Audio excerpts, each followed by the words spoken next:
What is up, guys? I hope you guys are having a wonderful day. It is your girl here, the one that started it all. And you guys know why I'm here, and I'm not going to beat around the bush. Another movie review. The thing of it is, to the person that has requested that I watch this film, I don't know your name. It was in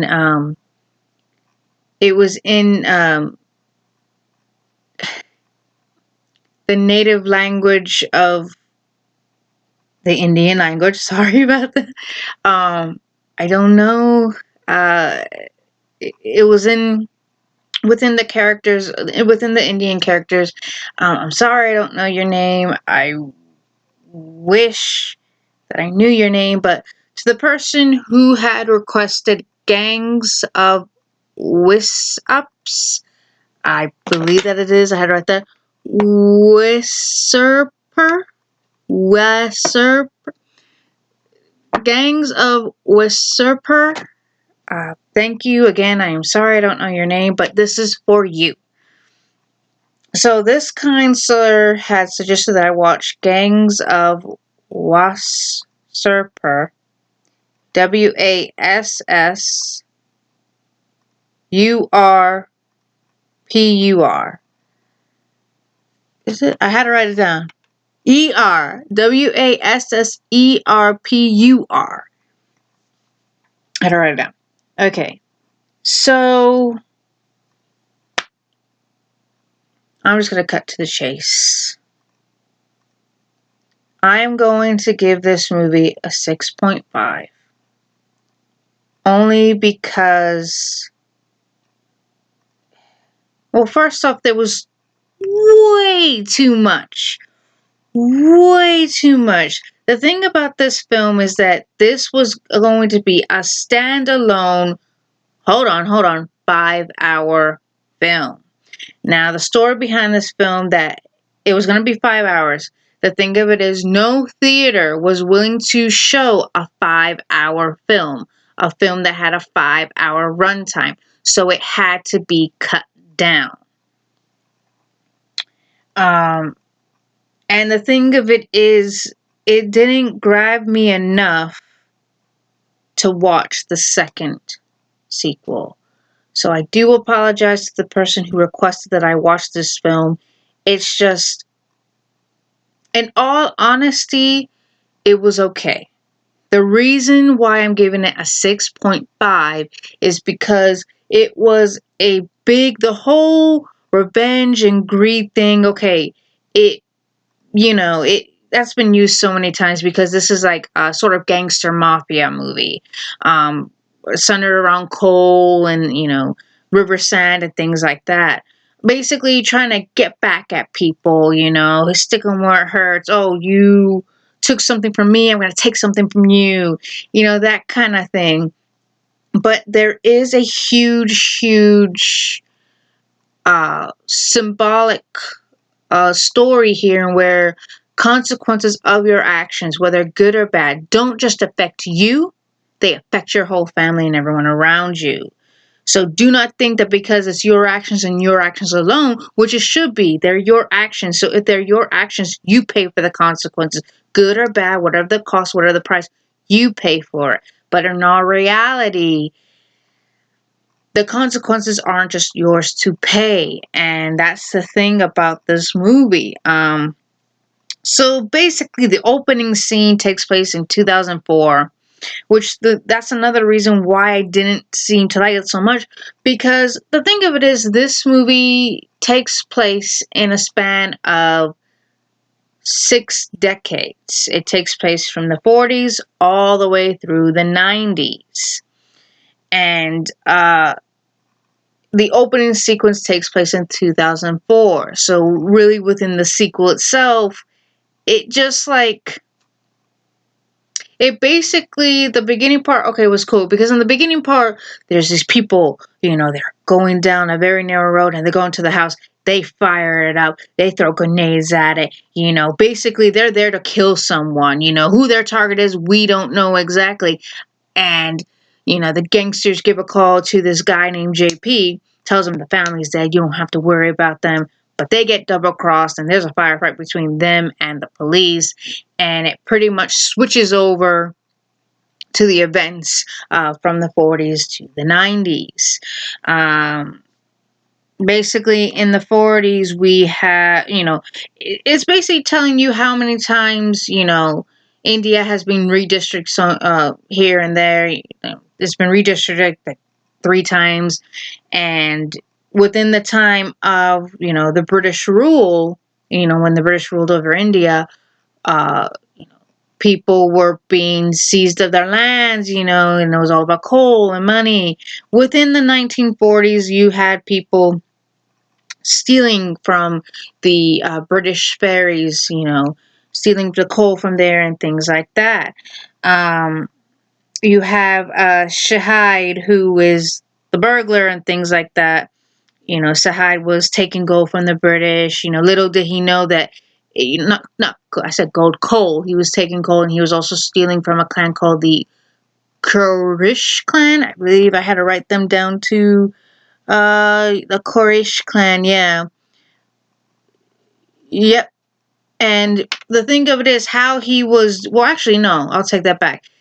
He was stealing gold. He was stealing the coal from the British ferries under the name of the Kurish clan. So he was using a false identity, of someone from the Kurish clan. When they find out, they banish him in the family, leading him to sort of be a miner himself. At one point, his wife dies in childbirth. When he hears that his wife is in childbirth, he goes to leave. But the muscle man, a kind of bodyguard of the mine, tells him, no, you have to stay here. Unfortunately, the wife dies. And with that, he gets mad and kills the guy from preventing him. You prevented me to be with my wife. You're done. And he then eventually becomes this guy's Ramadar's muscle man. But it doesn't go so well because he gets like, hey, you watch these mines, watch one of the mines. It doesn't go so well because one day he overhears Sahar's plan to kind of like overthrow him, things like that. He doesn't like that. Sends a hitman to kill him, because he tricks Sadar to go on business, to go travel somewhere, thinking that he's going to go on business. There he is killed. That hitman goes to go after his family and servant, but the hitman has a change of heart, and the servant takes care of the son, Sadar.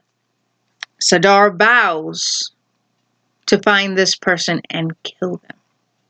Find the person who killed his father and kill them. He shaves his head and vows that he will not let it grow back until that deed is done. And then over time, he gets older. He has a family of his own, which reality is he doesn't treat them the best. He gets frustrated, and family problems, that it just didn't seem that it was necessary, but it kind of rounds the character, and then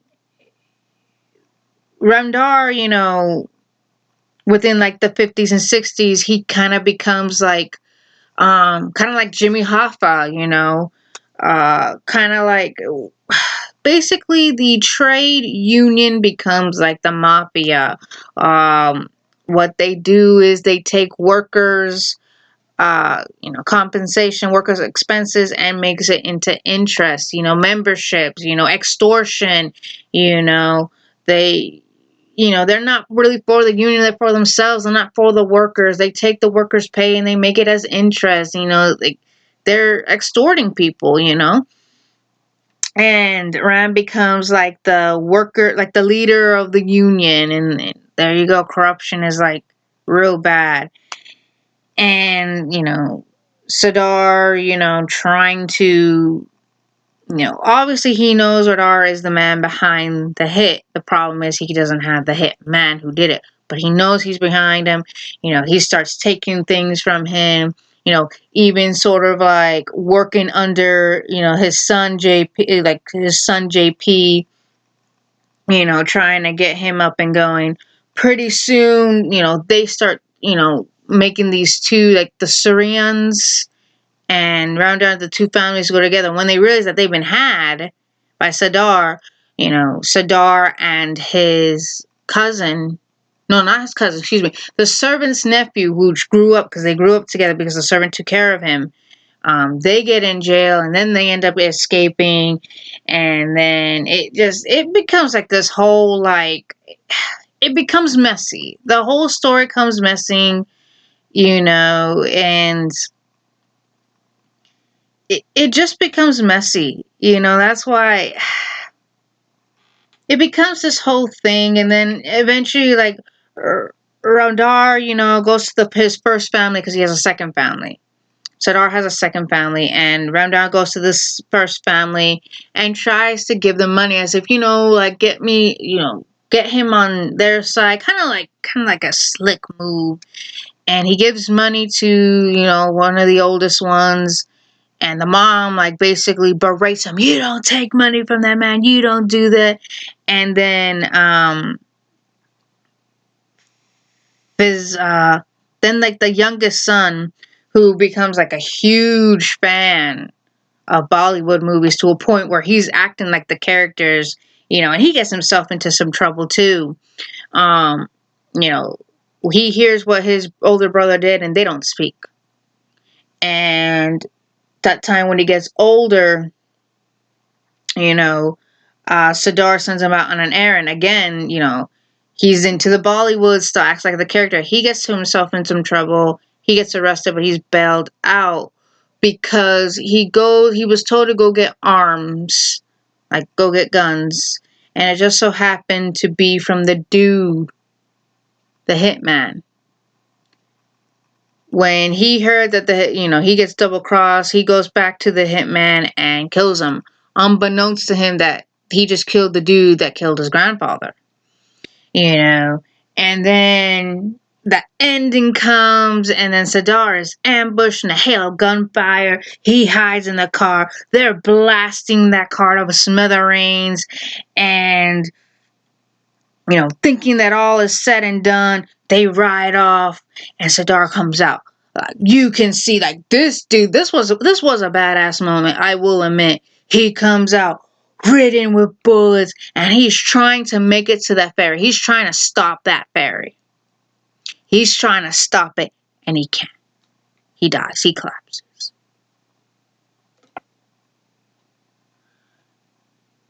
It's just, I understand.